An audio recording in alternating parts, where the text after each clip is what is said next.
Hello friends, welcome to Aadhu's kitchen. ಇವತ್ತಿನ ವಿಡಿಯೋದಲ್ಲಿ ಚಕ್ಲಿ ಮಾಡ್ತಾ ಇದ್ದೀನಿ. ಹೇಗೆ ಮಾಡೋದು ಅಂತ ನೋಡೋಣ. ಅದಕ್ಕಿಂತ ಮುಂಚೆ ನಮ್ಮ ಚಾನಲ್ಗೆ ಸಬ್ಸ್ಕ್ರೈಬ್ ಮಾಡಿರೋರು ಎಲ್ರಿಗೂ ಥ್ಯಾಂಕ್ಸ್. ಹೊಸದಾಗಿ ನಮ್ಮ ಚಾನಲ್ನ ನೋಡ್ತಾ ಇದ್ರಿ ಈಗಲೇ ಸಬ್ಸ್ಕ್ರೈಬ್ ಮಾಡ್ಕೊಳ್ಳಿ. ಚಕ್ಲಿಗೆ ಬೇಕಾದ ಇಂಗ್ರೀಡಿಯೆಂಟ್ಸ್ಗಳು: ಅಕ್ಕಿ ಹಿಟ್ಟು, ಉದ್ದಿನಬೇಳೆ, ಚಿಲ್ಲಿ ಪೌಡರ್, ಎಳ್ಳು, ಜೀರಿಗೆ, ಉಪ್ಪು, ಎಣ್ಣೆ. ಮೊದಲಿಗೆ ಉದ್ದಿನಬೇಳೆನ ಬೇಯಿಸ್ಕೋಬೇಕು. 1 ಕಪ್ ಉದ್ದಿನಬೇಳೆ ಹಾಕೊಳ್ಳಿ. 1 ಕಪ್ ಉದ್ದಿನಬೇಳೆಗೆ ಅದೇ ಕಪ್ಪು ಮೆಜರ್ಮೆಂಟಲ್ಲಿ 4 ಕಪ್ಪು ನೀರು ಹಾಕೊಳ್ಳಿ. ಈ ಥರ ಒಂದ್ಸಲ ಚಕ್ಲಿ ಟ್ರೈ ಮಾಡಿ ನೋಡಿ, ಚೆನ್ನಾಗಿರುತ್ತೆ. ಕುಕ್ಕರ್ ಲಿಡ್ ಕ್ಲೋಸ್ ಮಾಡಿ 3ರಿಂದ 4 ವಿಷಲ್ ಹೊಡಿಸಿ. 4 ವಿಷಲ್ ಆಗಿದೆ.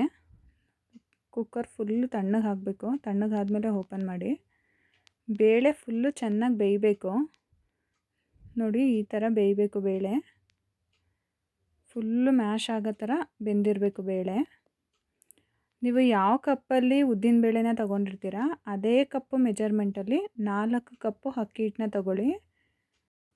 1 ಕಪ್ ಉದ್ದಿನಬೇಳೆಗೆ 4 ಕಪ್ಪು ನೀರು ಹಾಕ್ಕೊಂಡು ಬೇಯಿಸ್ಕೋಬೇಕು. 4 ಕಪ್ ಅಕ್ಕಿ ಹಿಟ್ಟು ತೊಗೋಬೇಕು. ಅದಕ್ಕೆ ಚಿಲ್ಲಿ ಪೌಡ್ರು, ಎಳ್ಳು, ಜೀರಿಗೆ, ರುಚಿಗೆ ತಕ್ಕಷ್ಟು ಉಪ್ಪು, ಬೇಕಾದರೆ ಅಜ್ವಾನನ ಆ್ಯಡ್ ಮಾಡ್ಕೋಬೋದು. ಇಲ್ಲಿ 4ರಿಂದ 5 ಸ್ಪೂನ್ ಎಣ್ಣೆನ ಬಿಸಿ ಮಾಡಿ ಹಾಕ್ಕೊಂಡಿದ್ದೀವಿ. ಅದು ವಿಡಿಯೋದಲ್ಲಿ ಸ್ಕಿಪ್ ಆಗಿದೆ. ಬೇಯಿಸಿರೋ ಉದ್ದಿನಬೇಳೆನ ಸ್ವಲ್ಪನೇ ಹಾಕ್ಕೊಂಡು ಮಿಕ್ಸ್ ಮಾಡ್ಕೊಳ್ಳಿ. ಬಿಸಿ ಇದೆ, ಹಾಗಾಗಿ ಸ್ಪೂನಲ್ಲಿ ಮಿಕ್ಸ್ ಮಾಡ್ತಾಯಿದ್ದೀವಿ. ಒಂದೇ ಸಲ ಹಾಕೊಂಡ್ಬಿಡ್ಬೇಡಿ, ಸ್ವಲ್ಪನೇ ಹಾಕ್ಕೊಂಡು ಮಿಕ್ಸ್ ಮಾಡ್ಕೊಳ್ಳಿ.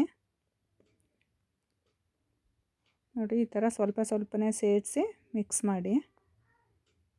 ಈ ಥರ ಒಂದ್ಸಲ ಚಕ್ಲಿನ ಟ್ರೈ ಮಾಡಿ ನೋಡಿ, ತುಂಬಾ ಟೇಸ್ಟಿಯಾಗಿರುತ್ತೆ, ತುಂಬ ಕ್ರಿಸ್ಪಿಯಾಗಿರುತ್ತೆ. ಉದ್ದಿನಬೇಳೆನೂ ಹೆಲ್ತಿಗೂ ಒಳ್ಳೆಯದು, ಮಕ್ಕಳಿಗೂ ತುಂಬಾ ಒಳ್ಳೆಯದು. ಕೈಯಲ್ಲಿ ಚೆನ್ನಾಗಿ ಮಿಕ್ಸ್ ಮಾಡಿ ಚೆನ್ನಾಗಿ ನಾದ್ಕೋಬೇಕು. ಚಪಾತಿ ಹಿಟ್ಟಿನ ಹದಕ್ಕೆ ಕಲಿಸ್ಕೊಳ್ಳಿ. ತುಂಬ ಗಟ್ಟಿಗೆ ಕಲಿಸ್ಕೋಬೇಡಿ, ಚಕ್ಲಿ ಹೊತ್ತುವಾಗ ಕಷ್ಟ ಆಗುತ್ತೆ. ಸ್ವಲ್ಪ ಮೆತ್ತಗಿರಲಿ. ಈಗ ಚಕ್ಲಿ ಹೊತ್ತೋದನ್ನು ತೊಗೊಳ್ಳಿ. ನೋಡಿ, ಆ ಥರ ಬಿಲ್ಲೆ ಚಕ್ಲಿ ಹೊತ್ತೋದನ್ನೇ ನೋಡಿ ತೊಗೊಳ್ಳಿ. ಮತ್ತು ನೀಟಾಗಿ ಹಿಟ್ಟನ್ನು ಫಿಲ್ ಮಾಡ್ಕೊಳ್ಳಿ. ಚಕ್ಲಿ ಹೋಳು ಒಳಗಡೆ ಕ್ಲೋಸ್ ಮಾಡಿ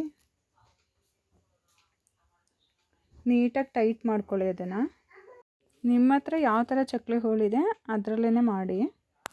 ನನ್ನ ಹತ್ರ ಈ ಥರ ತಿರುಗಿಸೋ ಥರ ಚಕ್ಲಿ ಹೋಳಿದೆ. ನೋಡಿ, ಈ ಥರ ರೌಂಡಕ್ಕೆ ಹೊತ್ಕೊಳ್ಳಿ ಚಕ್ಲಿನ. ನೋಡಿ, ಈ ಥರ ರೌಂಡಕ್ಕೆ ನಿಮಗೆ ಎಷ್ಟು ದೊಡ್ಡದು ಬೇಕೋ ಅಷ್ಟು ದೊಡ್ಡದು ಮಾಡ್ಕೋಬೋದು. ದೊಡ್ಡದು ಬೇಕಂದರೆ ದೊಡ್ಡದು ಮಾಡ್ಕೊಳ್ಳಿ, ಚಿಕ್ಕದು ಬೇಕಂದರೆ ಚಿಕ್ಕದು ಮಾಡ್ಕೋಬೋದು. ಈ ಥರ ಹೊಡೆದಿಟ್ಕೊಳ್ಳಿ. ಅಷ್ಟರಲ್ಲಿ ಎಣ್ಣೆ ಕಾಯಕ್ಕೆ ಇಟ್ಕೊಳ್ಳಿ. ಎಣ್ಣೆ ಕಾಯ್ದಿದೆ. ಈಗ ಪ್ರೆಸ್ ಮಾಡಿ ಇಟ್ಕೊಂಡಿರೋ ಚಕ್ಲಿಗಳನ್ನ ಹಾಕಿ ಬೇಯಿಸ್ಕೊಳ್ಳೋಣ. ಚಕ್ಲಿ ಚೆನ್ನಾಗಿ ಕಲರ್ ಬರೋವರೆಗೂ ಬೇಯಿಸ್ಕೊಳ್ಳಿ. ನೋಡಿ, ಈ ಥರ ಉಲ್ಟಾ ಮಾಡಿ ತಿರುಗಿಸ್ಕೊಂಡು ಬೇಯಿಸ್ಕೊಳ್ಳಿ. ನೋಡಿ, ಈ ಥರ ಕಲರ್ ಬರಬೇಕು ಚಕ್ಲಿ. ಬೆಂದಿದೆ ಚಕ್ಲಿ. ಇವಾಗ ನೀಟಾಗಿ ಎಣ್ಣೆನ ಸೋರಿಸಿ ಎತ್ಕೊಳ್ಳಿ ಚಕ್ಲಿನ. ನೀವು ಒಂದ್ಸಲ ಟ್ರೈ ಮಾಡಿ ಮನೇಲಿ, ಹೇಗಿತ್ತು ಅಂತ ಕಮೆಂಟ್ ಮಾಡಿ ತಿಳಿಸಿ.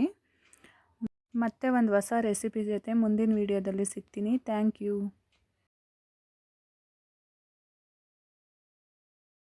ಈ ವಿಡಿಯೋ ನಿಮ್ಗೆ ಇಷ್ಟ ಆಗಿದ್ರೆ ಲೈಕ್ ಮಾಡಿ, ಶೇರ್ ಮಾಡಿ, ಸಬ್ಸ್ಕ್ರೈಬ್ ಮಾಡಿ, ಮತ್ತೆ ಬೆಲ್ ಹೊಡೆಯೋದನ್ನ ಮರಿಬೇಡಿ.